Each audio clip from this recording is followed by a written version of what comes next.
Yo, what's going on everybody, Studs here, and today I got two things to say before we get into this video, and that's going to be thank you so much for 220 subs.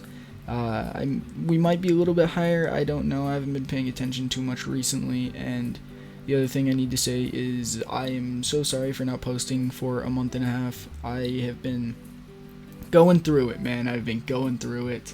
I've not had the motivation to record or edit or anything like that. Yeah, just been going through it. Life's been rough, but hopefully this video will be the start of more motivation to come and just more videos to come.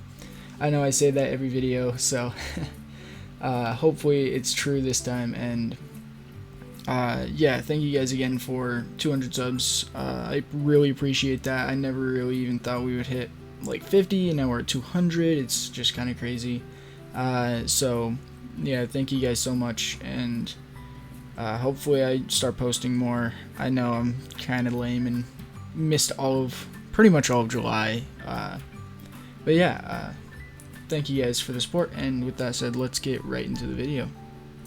If you read the title of the video, then you know we are talking about Cinder Fall. And you guys may be thinking, what exactly is the Cinder Dilemma? And, well, I'll tell you. The Cinder Dilemma is the fact that the fan base absolutely despises Cinder, but Rooster Teeth has built her up to become a main villain of sorts. So, the dilemma is, the fans really don't want her to become this main villain, while the writers do. So, there are two paths that the writers can go with Cinder in this next volume with the limited screen time she's going to get.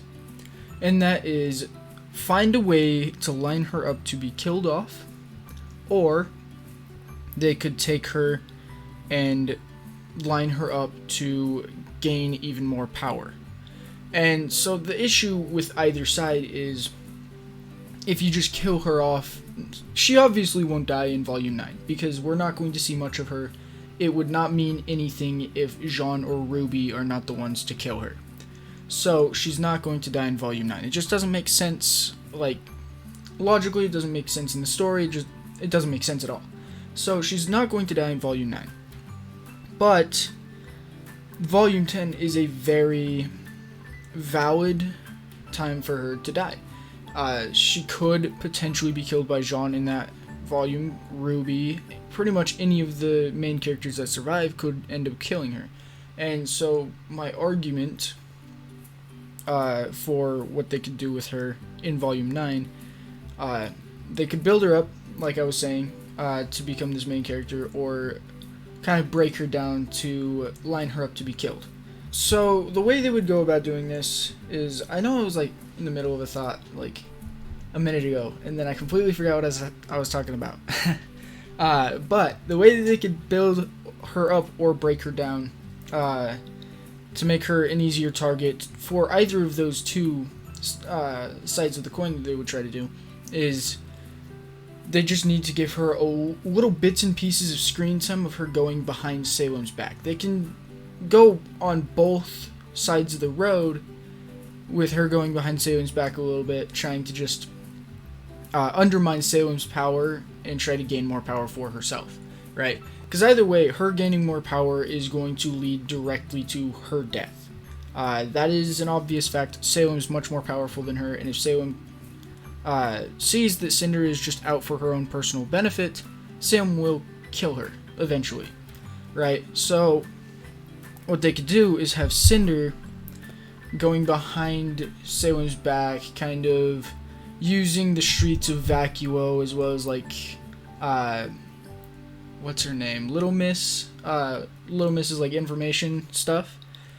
She could use a bunch of stuff to her advantage, like Little Miss, the streets of Vacuo, merchants, stuff like that, to get information on like Team RWBY, everybody in Vacuo, and then not give that to Salem. She could just turn around and be disloyal to Salem, but also the way that they would go about getting her killed would just kind of be making sure that Salem knows what she's doing. and with that they could have Mercury and Tyrion kind of catch her and Vacuo doing something, or they could just, you know, make Salem catch her, which would be kind of crazy. But as I was saying, there are several things that they can do with Cinder. My preference is always going to be that they just line her up to get killed by Jean. I think Jean versus Cinder would be an amazing fight. Logically speaking, Cinder would win and Jean would have no shot, but we've seen where, like, Cinder should have had no shot and then she came out as the winner, i.e. against Penny, Weiss, and Jean all at the same time. Like, let's be real, Penny and Weiss should have been enough to take care of Cinder. But I digress. Cinder is not all too powerful. She's not, like, a good character in the slightest, so I think the best way for Rooster Teeth to go about using her character the best way possible is just lining her up to be killed. That will not only give the viewers a lot of satisfaction in watching her get killed, that will also clear up who the main villain at the end of the series is going to be. And with that said, I don't have much else to talk about. Yeah, sorry this is a shorter video, but at least it's a video, you know? So, yeah, thank you guys for watching. If you guys enjoyed, leave a like, hit that big red subscribe button for more content like this. And down in the comments below, just go ahead and tell me what you think they could do with Cinder, what you think they will do with Cinder, and stuff like that. So, yeah. Like I said, thank you guys for watching, and I'll see you guys in the next video. Peace out.